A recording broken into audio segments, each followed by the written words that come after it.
Hi, everybody. Cool. Well, welcome to my talk. It's called Black Magic and Secrets, How Certificates Influence You. I'm Robert Lucero. My mentor is Andrew Case, who helped me get through all the fun parts of putting together a presentation and presenting publicly.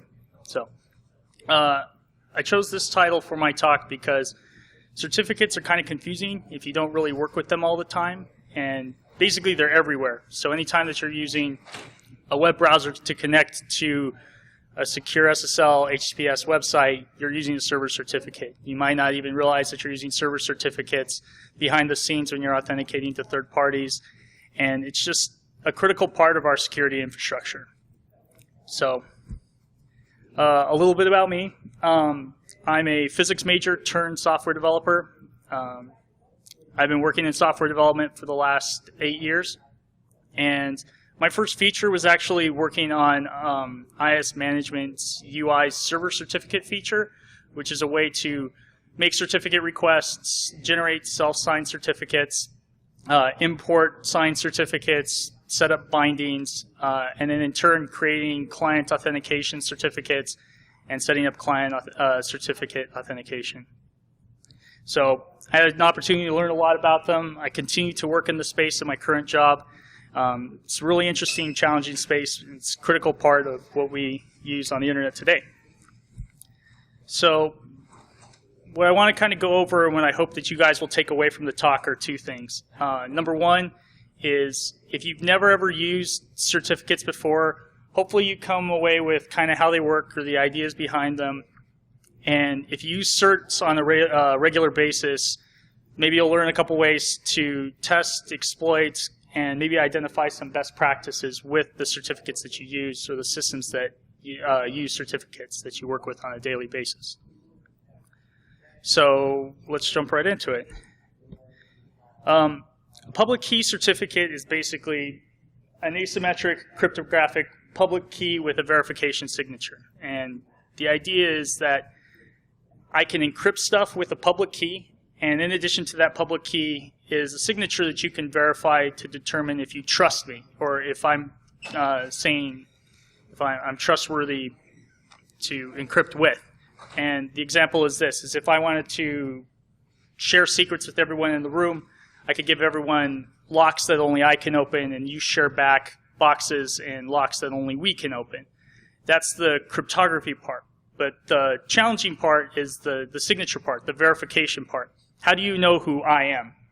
So if in real life, in kind of this public setting, to determine my identity, to verify my identity, you can ask me for my license, you can ask me in person, you can ask my friends, you can look up online, and there's various ways that you can verify my identity.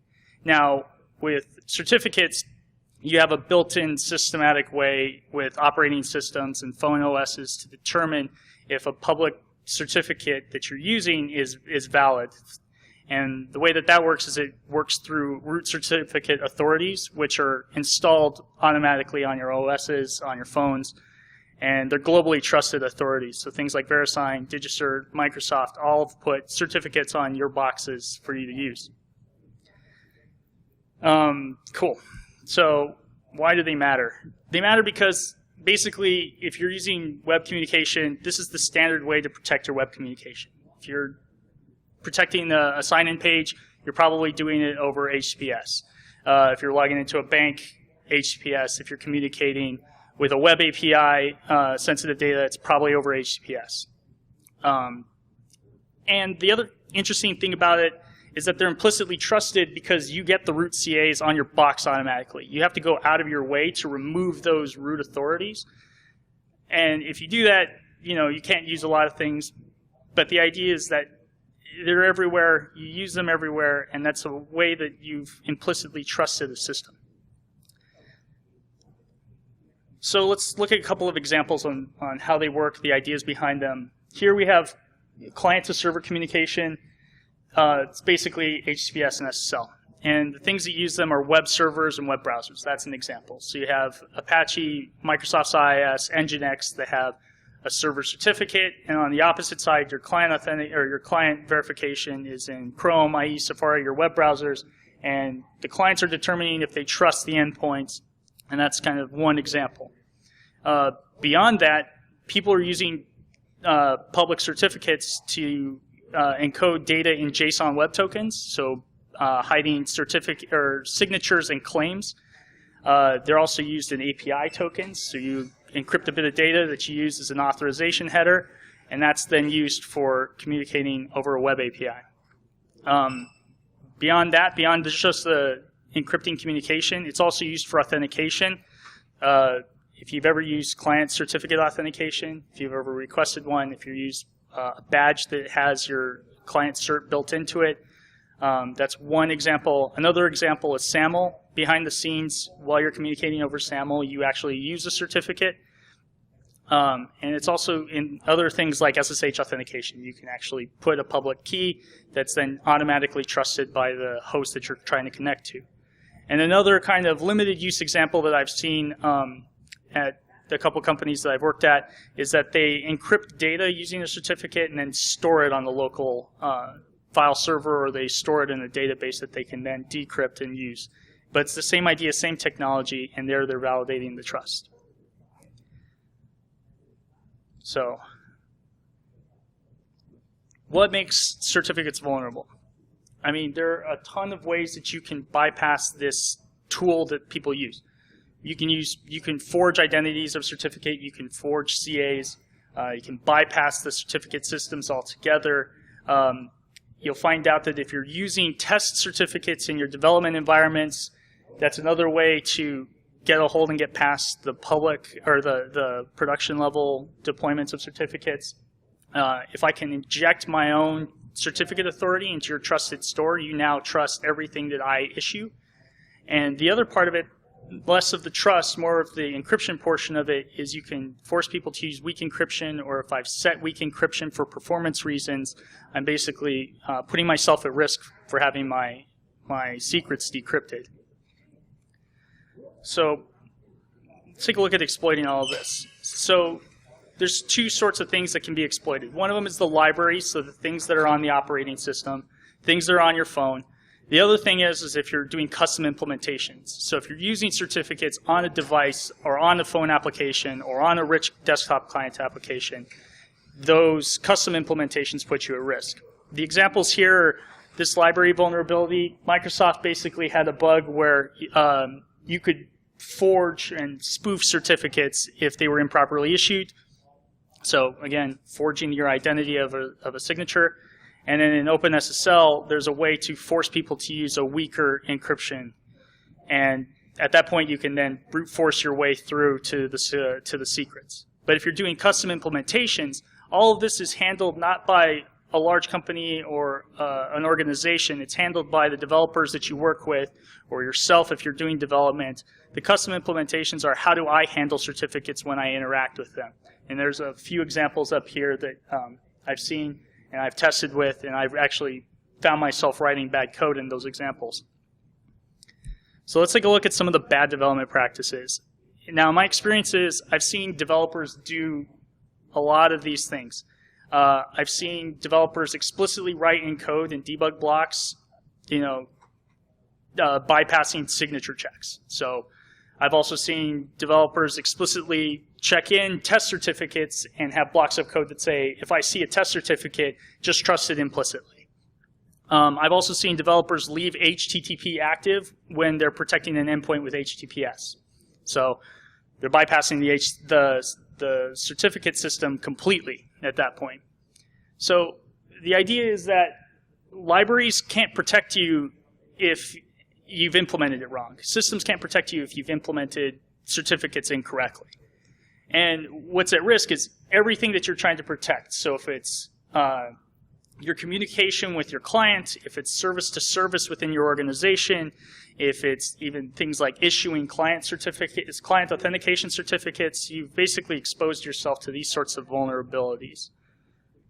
So what I'd like to do is I'd like to give you a basic overview of the demo that I'm going to show you.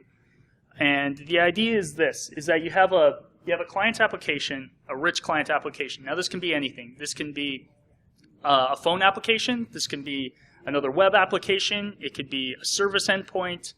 And the idea is that that client application, everything that they do, their communication is dependent on endpoint trust. So in this example, there's no authentication. It's basically talking to an endpoint, and if it's trusted via SSL or HTTPS, it's going to talk to it, and everything's fine. And in this case, with this workflow, the client app is posting data to the evil web API. The evil web API grabs the data, stores it, and then relays the data back to the good web API.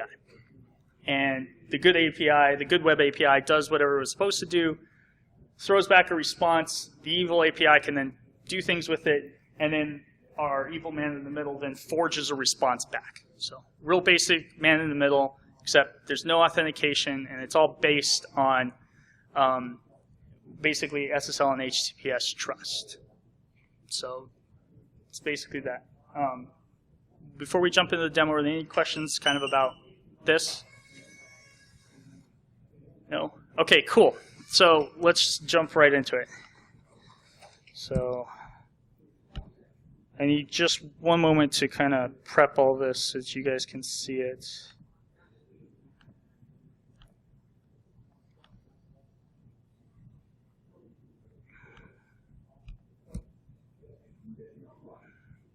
Oops.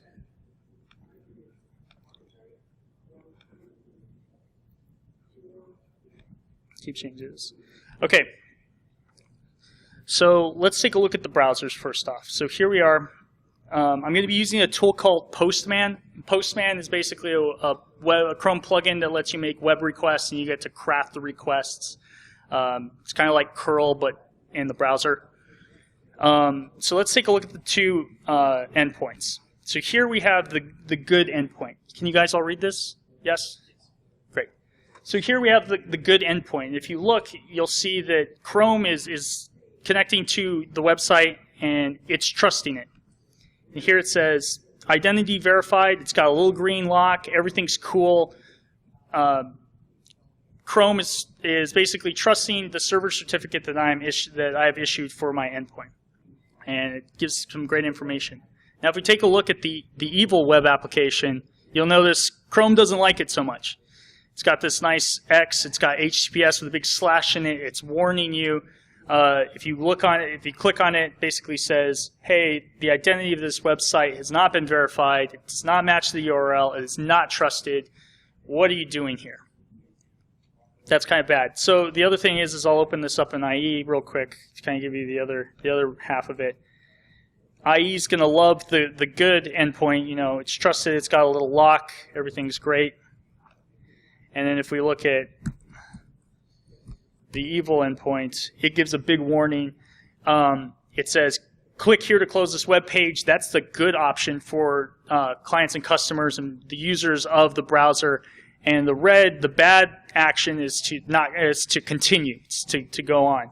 And if I continue, get this big red, what are you doing? I don't trust this endpoint. I don't know why you're here. Just recently, browsers started doing this. You probably have started to see this happen more and more. It wasn't up until about, I would say, 4 or 5 years ago did all the browsers start basically showing this error to you and start forcing you to make decisions if it didn't trust the certificate. So now let's take a quick look at the API. So the API, it's fairly simple. If you're not familiar with web APIs or you haven't done any development with it before, come catch me afterwards and we can talk more about it. But all I'm doing is I'm getting some information from my trusted endpoint. I have some sensitive data that's in there. I have an ID, I have a name, I have a credit card, which is my sensitive information. And here, you know, we can post some data to it. Robert Lucero, and then my credit card number, my sensitive information. And if I go back to get the data, I'll find out that it's stored, everything's good. I've sent sensitive data over the wire and it's relatively protected. So let's take a look at the rich client application. So what I've written here, and hopefully you guys can see this. Can everyone read this? Yeah? Cool. So this client application, this Windows client, this console application is representative of anything. It can be a desktop application, it can be a web application, it can be a phone application. But the idea is that I've written some bit of code that now talks to a web API and an SSL endpoint. So let's just start it up. So by default, we're gonna connect. We're gonna send some sweet data over the wires. So Sally, BSides, give it an ID, give some sensitive information like a credit card number. It's debugging, sent it. Now let's go back and let's go take a look at the endpoint. Let's go do a get on that web application. You'll see, Sally BSides got added. It's kind of down towards the bottom there. So what happens when I force my clients to start connecting to other endpoints? What is one way that they can protect themselves? So there's lots of ways that we can force clients to do bad things. Things like phishing attacks, things like malware misconfiguring, configuration for where it's going to talk to, forced relaying, forced redirecting. There's a whole bunch of examples where I can get a client application to talk to something else. And in this example, in this demo, all we're going to do is we're going to force it to talk to evil base URL. So now it's talking to the evil endpoints. Now we're going through the workflow that we showed in the diagram, which is I have a client that's now talking to an evil endpoint that's not trusted. So we verified that it wasn't trusted in the browser, right? We saw the big red bar.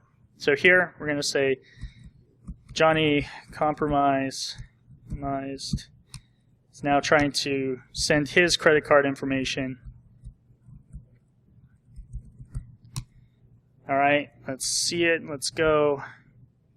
Hey, it worked. Why did it work?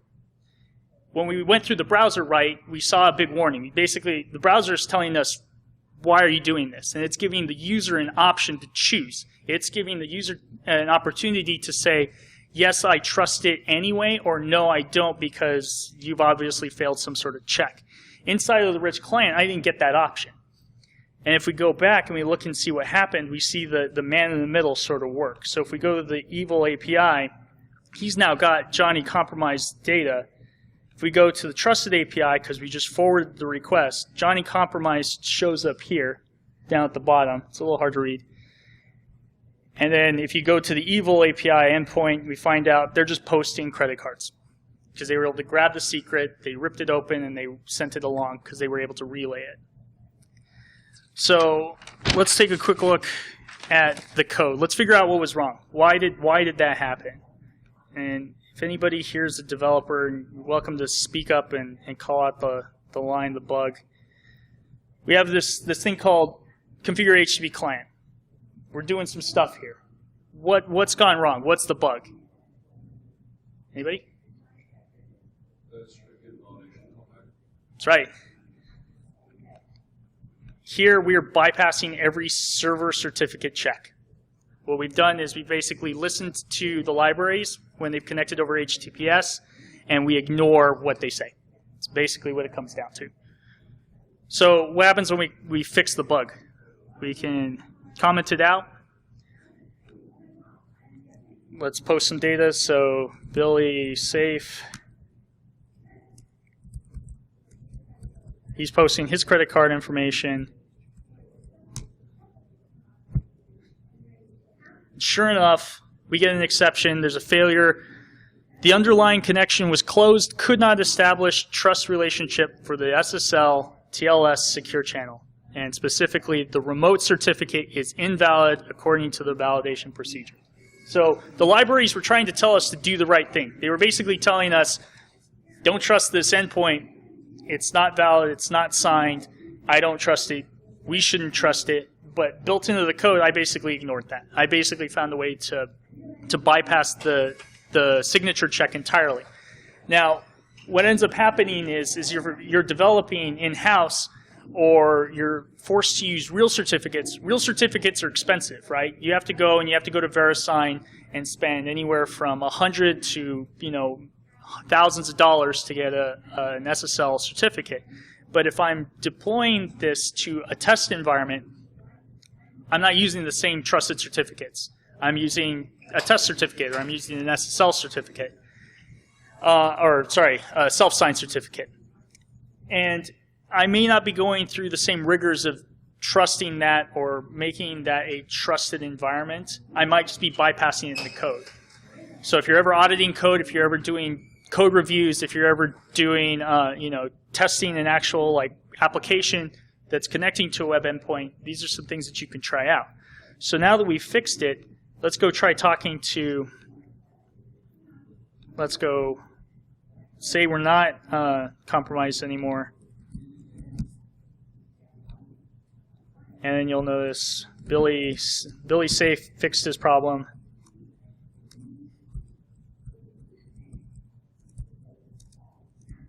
He's posting his credit card info again. We send it. It goes on. Rich client app doesn't notice anything. Seems like it's right. We go back to Postman. We're going to go get the data. And sure enough, Billy Safe, his stuff went right on through. It's trusted. Everything worked out great. All right. Cool. So any questions about the demo? Kind of the idea. Simple man in the middle. So let's go back to the slides.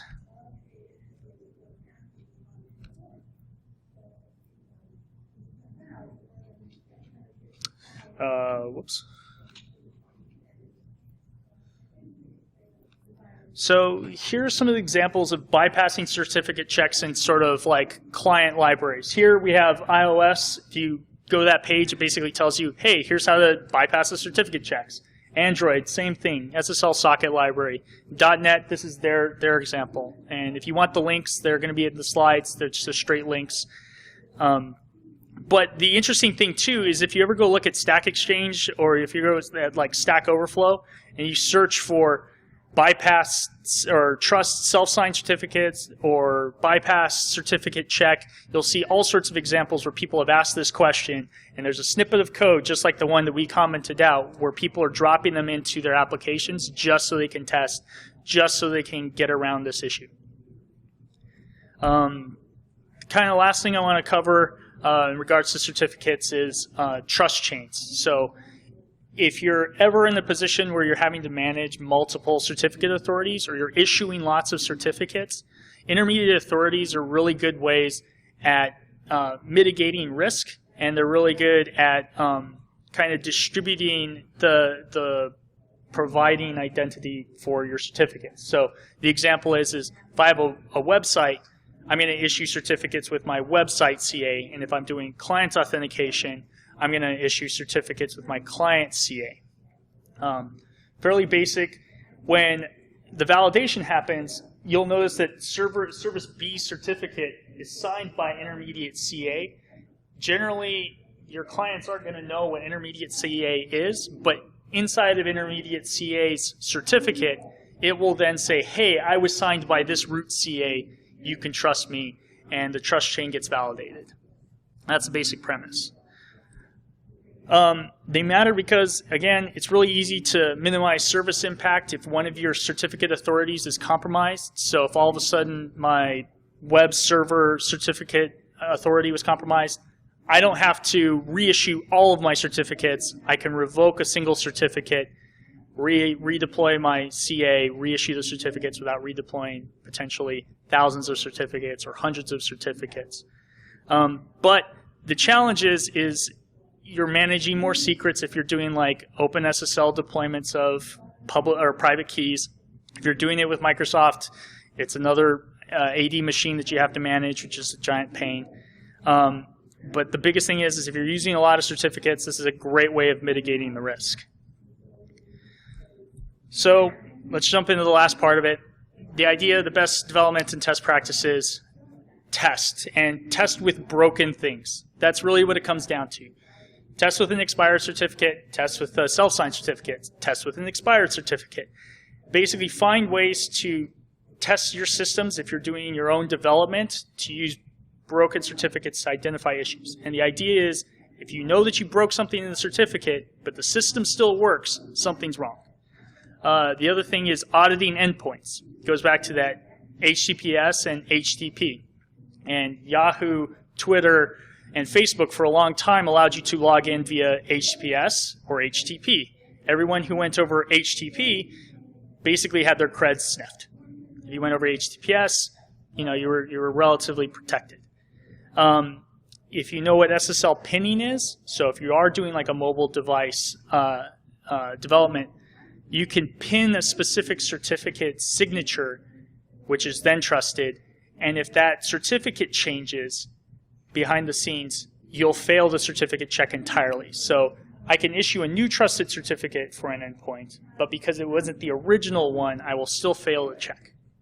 And if you're using certificate revocation lists, basically ways to tell everybody don't trust these certs anymore, know how to use them, try them out, and make sure that you've developed the right pattern in there. And the last thing I want to talk about is if you are using test certificates, oftentimes they're checked into code, their hashes are checked into config, know that they're deployed, know that they're available, and if someone were to compromise your code, they could potentially steal your test certificates and use it against your real site. And that's it.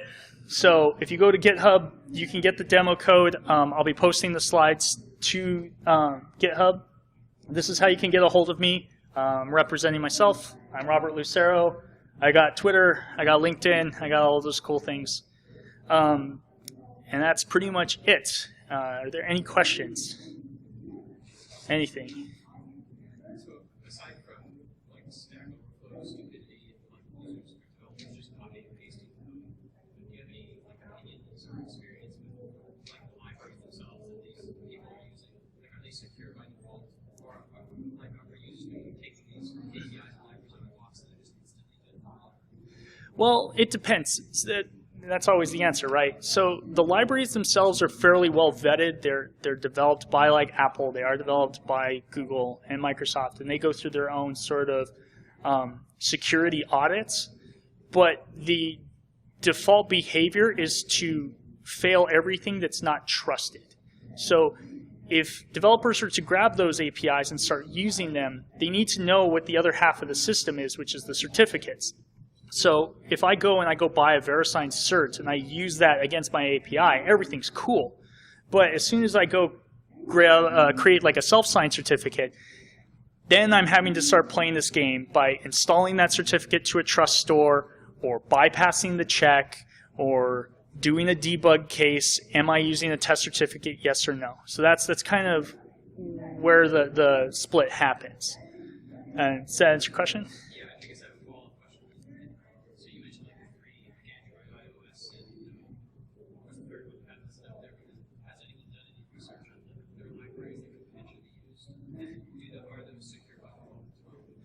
Most of them are, and it depends. The larger libraries, the more generally used libraries, are going to go through their internal audits. At least that was the case with Microsoft APIs, and I imagine it's the same thing for Android.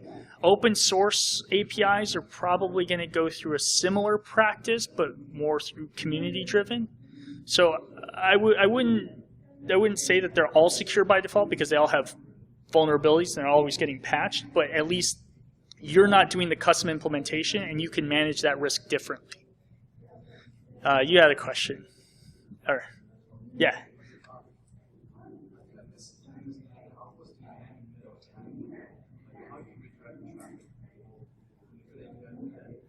Okay, so in my example, what I did was I basically changed the configuration. I basically said, don't use this website, use this other website. And from .NET's implementation, I could have an app.config that's not protected, and I could write something there with malware.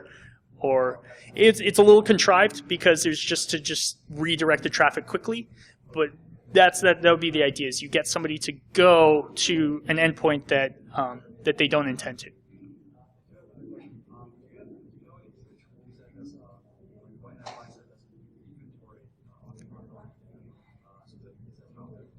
No, not offhand. generally, at least my experience is your operations team, because they're doing the deployments, because they're, especially if you're doing like an OpenSSL deployment, they're keeping very close tabs on the private keys, so they'll generally have an inventory of the certificates that they're using. Cool.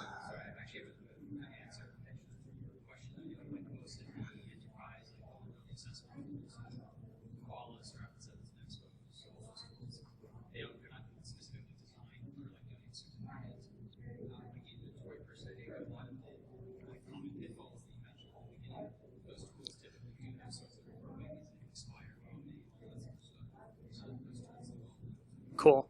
So I have one last slide to kind of drop up here. I want to thank Andrew Case. He was my mentor. He took a lot of time out of his busy day job. You can get a hold of him on Twitter with ATTRC. And his book just came out, The Art of Memory Forensics. If you have a Black Hat badge, you can get a hold of him. He will be doing a book signing. But I really appreciate everything that you did. Thank you, Andrew. And that's it. Thank you guys very much for coming to my talk.